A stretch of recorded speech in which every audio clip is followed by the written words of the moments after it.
This is the story of one of the worst air crashes ever to occur on the mainland of Britain. 47 people were killed as the aircraft, a British Midland Boeing 737-400, crash-landed on the M1 motorway. This amateur footage, shot just hours before takeoff, shows the aircraft that embarked on flight BD-92. The aircraft was on a double shuttle flight between London Heathrow and the Northern Ireland city of Belfast. Carrying 118 passengers and 8 crew, the aircraft left Heathrow just before 2000 hours and began to climb towards its cruising altitude of 35,000 feet.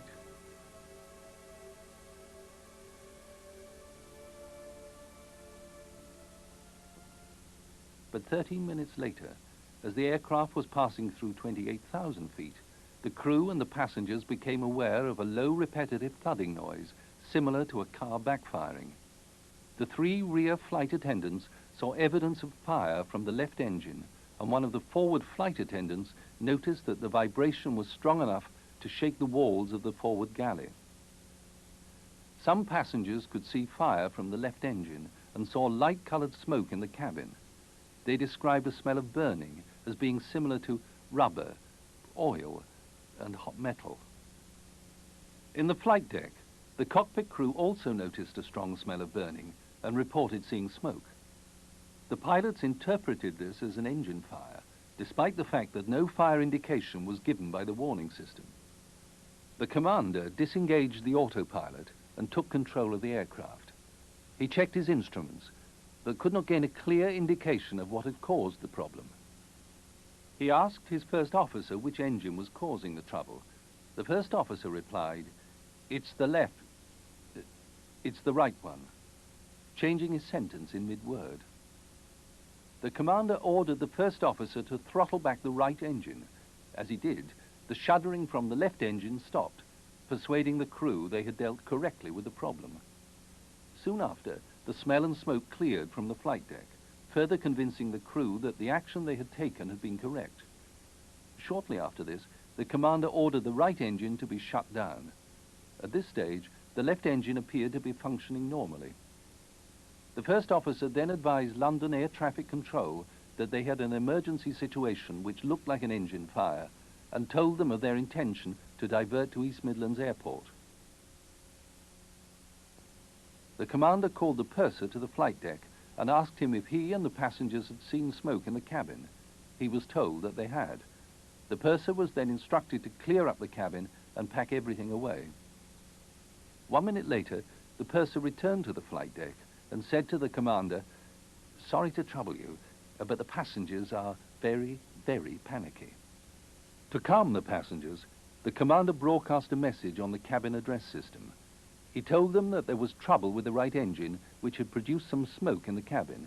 As a result, he said, that the engine was now shut down and that they were diverting to East Midlands Airport, where they expected to land in about 10 minutes. Many of the passengers who saw fire from the left engine were puzzled by the commander's reference to the right engine, but none brought it to the attention of the flight attendants. Unfortunately, none of the flight attendants heard the commander referring to the right-hand engine, so although many people knew it was the left engine that was causing the trouble, nobody reported this. Due to the diversion, the workload in the flight deck remained heavy. The first officer obtained details of the weather at East Midlands Airport and attempted to program the flight management system to show the landing pattern. In the short time available, the commander and first officer tried to review their actions in the emergency situation, but they were constantly interrupted from doing so by radio messages to and from air traffic control. The aircraft continued on its approach to East Midlands Airport, and at 3,000 feet and 13 nautical miles from touchdown, air traffic control advised a right-hand turn to bring the aircraft onto the runway center line for the approach. To level the aircraft, the commander required further power from the damaged left engine. This caused substantial shuddering and vibration to reappear. 1 minute later, and at 2.4 nautical miles from touchdown, there was an abrupt decrease in power from the left engine. The commander called for the first officer to restart the right engine, but this was not possible in the time available. The commander then raised the nose in an effort to reach the runway. The fire warning alarm operated from the left engine, and the ground proximity warning system sounded and continued to sound with increasing repetitive frequency as the aircraft descended below the flight path. On the ground, eyewitnesses could see the aircraft was in trouble. Ignited debris could be seen falling from the engine.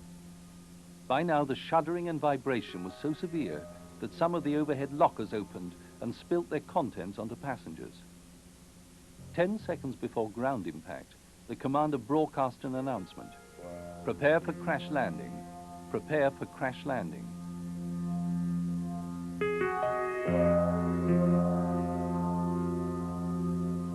The aircraft first hit the ground in a field adjacent to the M1 motorway.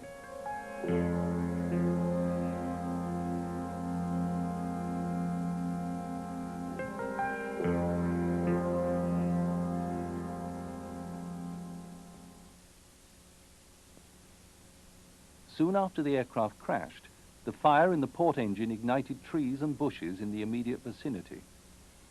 Aviation fuel was in danger of igniting. Fire engines quickly arrived to extinguish the fire.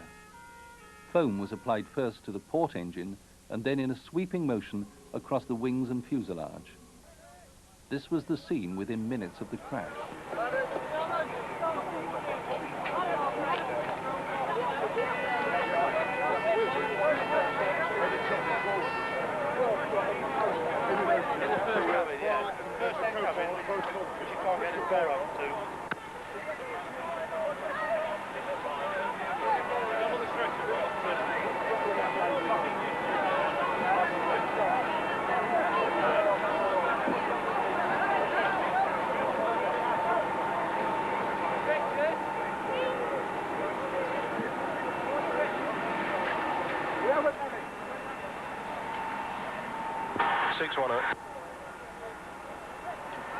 Negative at this stage. We're trying to get the aircraft number so we can get a passenger list.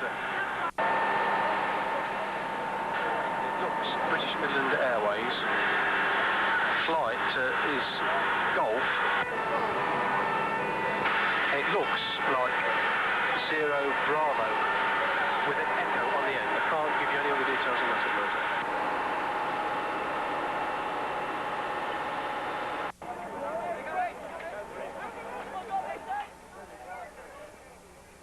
Only 14 of the 126 passengers were able to make their own escape.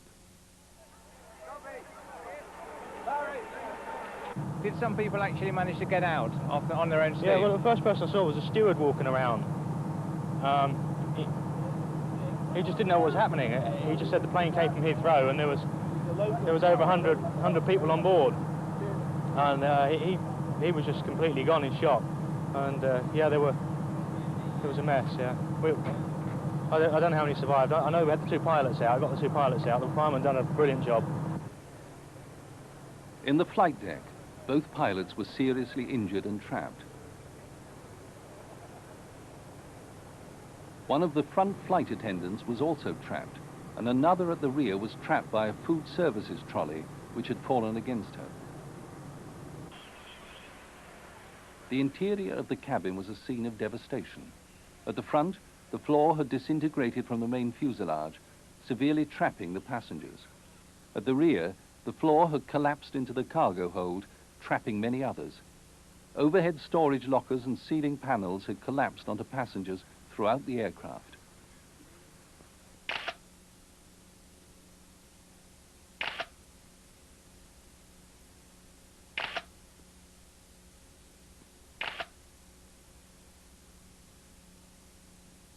Some of the passengers had adopted the correct crash position, but not all.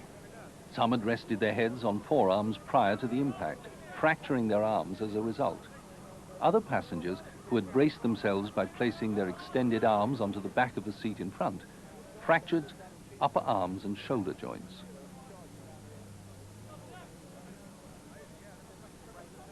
During the crash, the occupants of seats were thrown forward, their knees hitting the back of the seat in front.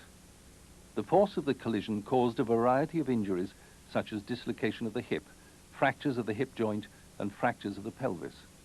Many passengers also suffered head and facial injuries. Outside the aircraft, human chains were formed to pass casualties down to the ambulances waiting on the hard shoulder.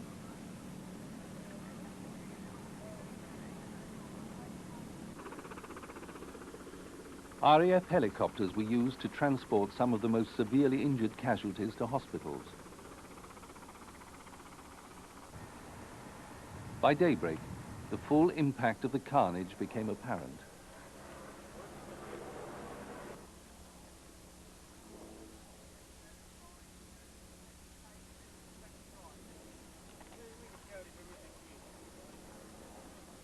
Of the 118 passengers and 8 crew, 38 died in the wreckage, whilst a further 9 died after being removed to hospital. 74 passengers were seriously injured. The fatalities were located in the following places.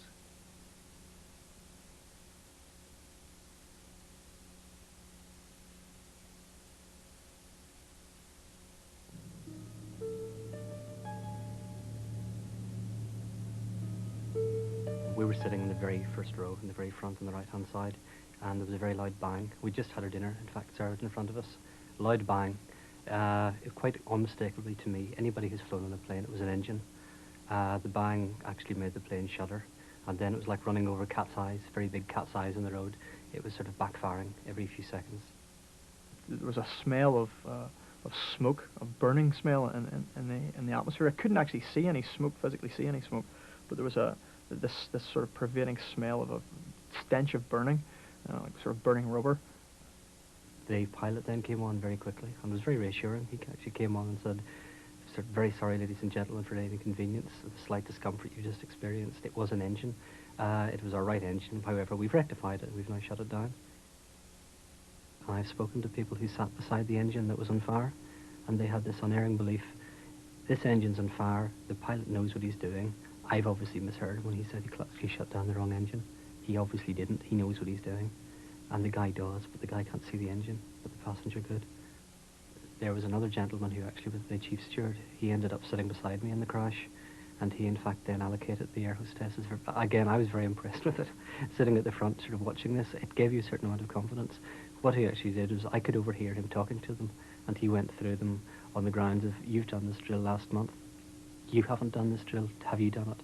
Right, you go to the back. I'll stay up here. I'm quite fresh with this one." And he actually allocated the sort of crew in the sort of steward end, in the actual, he distributed the actual cabin crew where he felt they would be sort of best equalised. So he had a reasonably experienced crew at the back and a reasonably experienced crew at the front.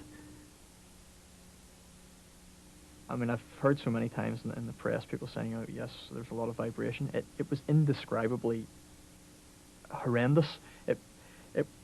There's nothing, I can't actually begin to describe what it was like. The closest thing to it is just to say that if you're in a disco and you're sitting next to somebody and it's really loud music, you actually have to shout into their ear to make them hear you. It was so loud you wouldn't even have been able to hear yourself shout.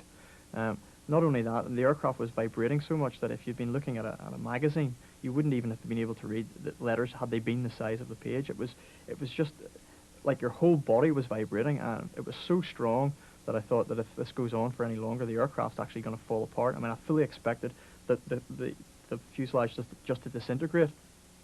People talk about vibration, but they have no idea what the vibration level on that plane was like. At the very end, before the actual impact, the vibration was such you couldn't have stood up. You couldn't have read a foot-high sign saying emergency or exit. I mean, if you'd screamed, you wouldn't have heard yourself scream. And I remember thinking, you know, we're gonna crash. I'm gonna die. This is it. You know, it's all over. I mean, I remember thinking, what have I done? You know, what a waste. It's the end. And I thought the last thing I remember thinking was, nobody survives a plane crash. I wonder will I? The pilot then in fact came on to the actual intercom again and said, "Prepare for crash landing." I thought, what? Crash landing?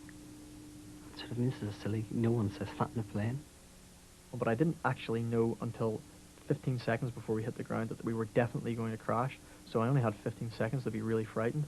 And I mean, when the captain came on and said, "Prepare for crash landing," and I got into the crash, or got down, it was a half-hearted attempt to get into the crash position. I really didn't believe that it was happening. It was like being in a dream. I mean, it it was ludicrous. How could I possibly be in a plane that was actually going to crash? You know, these things, they don't happen to me. They happen to other people. It was absolutely immense, the actual impact when we hit the ground. It was just a complete and utter crushing, only it didn't stop. It wasn't like an impact if you fall off a chair onto the ground. You hit, and we seemed to just keep moving and keep being crushed and keep being pressed, and the pressure just didn't relent. And I remember in the back of my head noises of, I can remember people's screams, I can remember noises of things breaking up and just collapsing and falling apart. But at that point, with my injuries, I was unconscious. Yeah, the flight attendants during this whole sort of incident, frankly, acted obviously very well trained. They acted calmly. They operated very, very quickly. Whenever they were putting things away, they would be doing it very quickly. But they were doing it quickly, but not running. They weren't uncontrollably running about the place. They weren't panicky.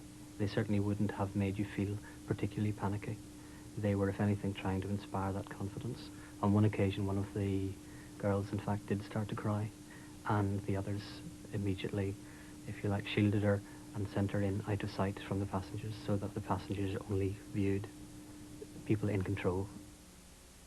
I came to, I was slumped forward, and I sat up, and I thought, I'm alive, there's going to be a fire, get out. And I realised we'd crashed, and as I stood up, my seatbelt held me back, and I undid the seatbelt. The seat actually had moved slightly with me, and I undid the seatbelt, and I stood up, and I moved across to the left. As I moved across, I was aware of one of the stewardesses in her jump seat, sitting just slumped. I mean, I remember at the time thinking she's unconscious, but I had my only desire was to get out of the aircraft before the fire started. There was a small engine fire which occurred immediately after the impact, which was actually put out by the fire service. If that fire had taken hold, everybody in the fuselage would have been killed.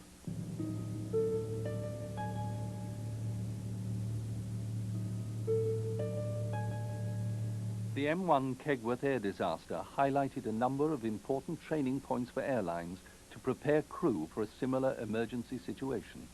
These include: the cabin crew should assume that the flight deck are not aware of any unusual circumstances, including noises and smells, and should report them immediately.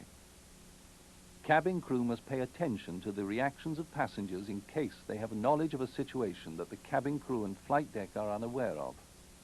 This includes circumstances which occur inside or outside the aircraft, including unusual noises and smells. Cabin crew must pay full attention to all flight deck announcements. The crash landing itself taught us other lessons. The importance of the correct stowage of items that could move around the cabin during an emergency landing. The necessity of informing passengers of the correct brace position and other emergency procedures. The importance of being prepared for more than one impact on emergency landing. The importance of a rapid evacuation in the event of a crash landing.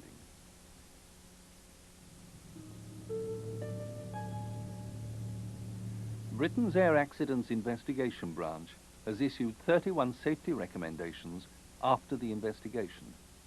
These include: air traffic control to consider the use of a discrete radio frequency for use of aircraft in an emergency. Training exercises in response to emergencies should be combined for flight deck and cabin crew. Research to be intensified for the use of external and internal closed-circuit television.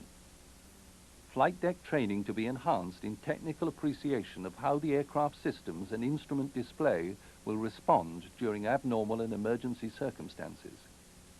Engine instrument systems should include a facility to alert the cockpit crew to each vibration indicator during maximum vibration. And finally, research to be accelerated into passenger seat design with emphasis on effective upper torso restraint and aft-facing seats to minimize injury on impact.